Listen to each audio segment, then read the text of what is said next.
and let us all do we can to build a better future. This is going to be a short segment, but apparently Ryan Grimm doesn't seem to understand why Trump would have a problem with the deep state. Now, look, to be very clear here, I am not endorsing Donald Trump. I'm not going to vote Republican. I'm not going to vote Democrat. But what's happening to Donald Trump right now, I find to be very frightening and suspicious and concerning for what we could call this remains of our dear republic. And I'm going on a stretch calling what we have here a republic at this point in time. What Trump is being charged with, previous Democratic and Republican, yes, Republican presidents have done the same.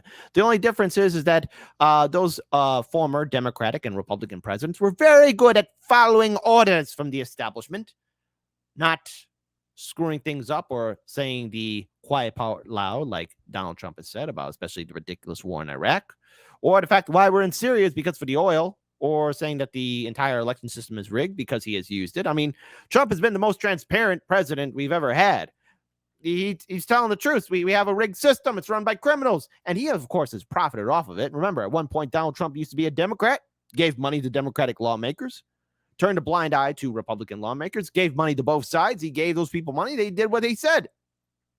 And, of course, to quote good old Chucky Boy Schumer, he said Trump made an enemy of the CIA, FBI, and all that good stuff. But again, what's happening here is very concerning. And there is a 50-50 chance that either, one, Trump walks away from this, or two, he's held accountable. But then we are entering a future uncertain. And by the way, vote blue no matter who, you think that Trump and his supporters will disappear overnight? Like in some sort of fairy tale book? No, they're not going to go away.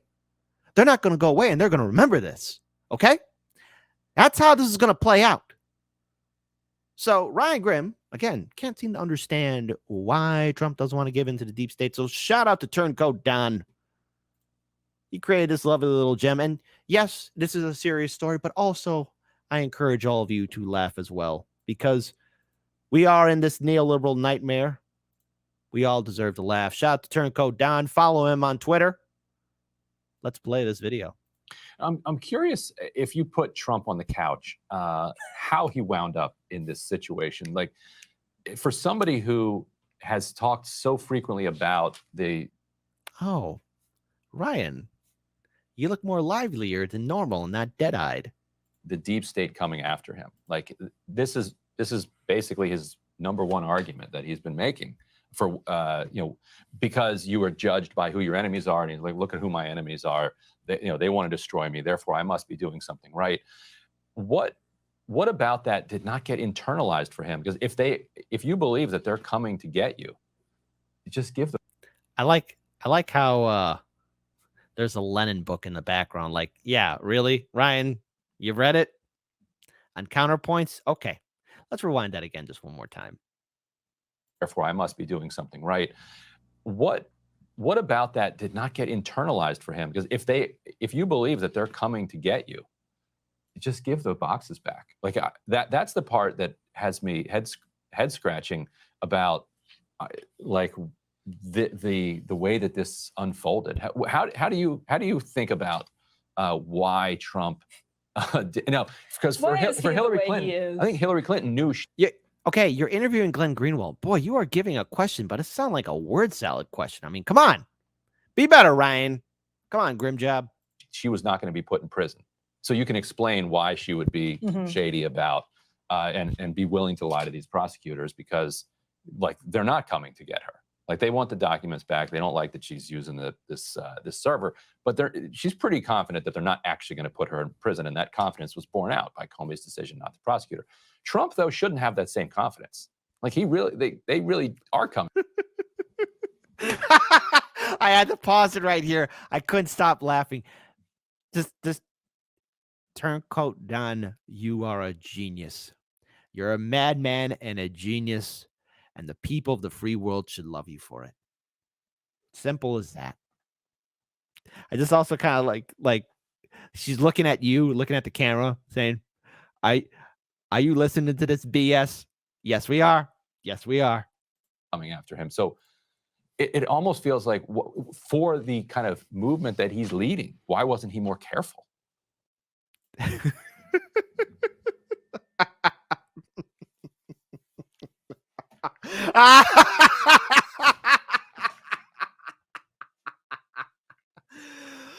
Oh,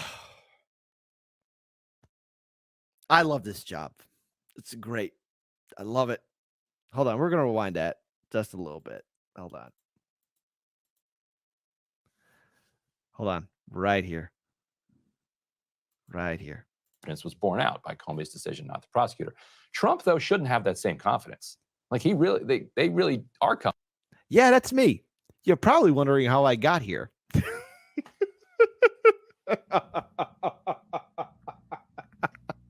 That's perfect. It's a perfect voiceover. Turncoat down. You could use that. Hold on. We're gonna do that again. Just one more time. Just visualize it. We're gonna pause right there. Yeah, that's me. You're probably wondering how I got here. Okay. Anyways. Continuing on because again, there's a lot more to unpack with this. Coming after him. So it almost feels like for the kind of movement that he's leading, why wasn't he more careful? It's a good question.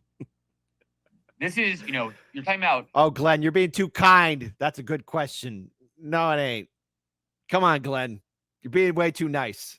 An establishment that twice impeached Donald Trump, that has now indicted him twice, that makes no secret about their desire to put him into prison. And so, yes, you can on the one hand say, well, he should therefore be even more careful and not hand them weapons to use against him.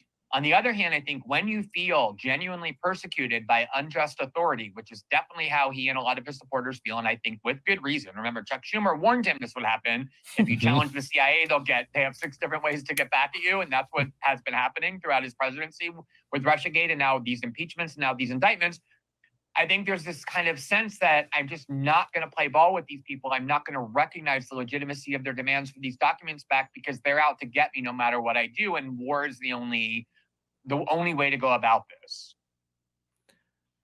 Now, again, whether you like Trump or hate him, what's happening here is frightening. And look, Trump did make an enemy of the CIA, FBI. He surrounded himself with a lot of yes people that would eventually stab him in the back. This is half of this is Trump's fault, anyways. He surrounded himself people who were associated with or worked in the Bush-Cheney administration.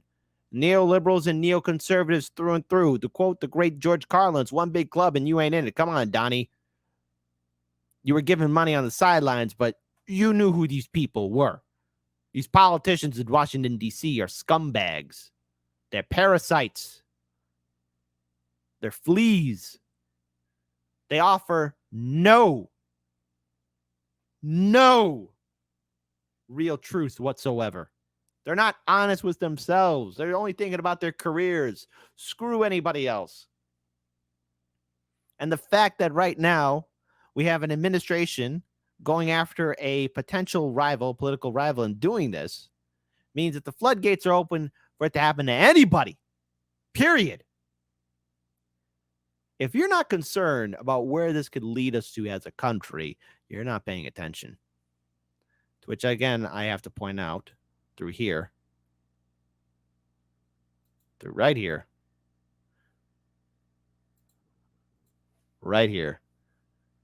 this image says it all. This was borne out by Comey's decision not to prosecute her.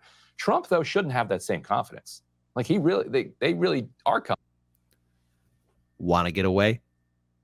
I saw that in the live stream chat. We all know that, the commercial for the airlines. Boom. Want to get away? That's how we are all feeling right now. That face, that image of, hey, our country's sinking. It's on fire. And you're probably wondering how we got here. Stay tuned to Hard Lens Media, folks. It's only going to get worse, but we will lead you out of the nightmare and hopefully to a better future. Stay tuned. 2024, even though it's still 2023, it's going to be one hell of an election year. That's the one thing I could promise.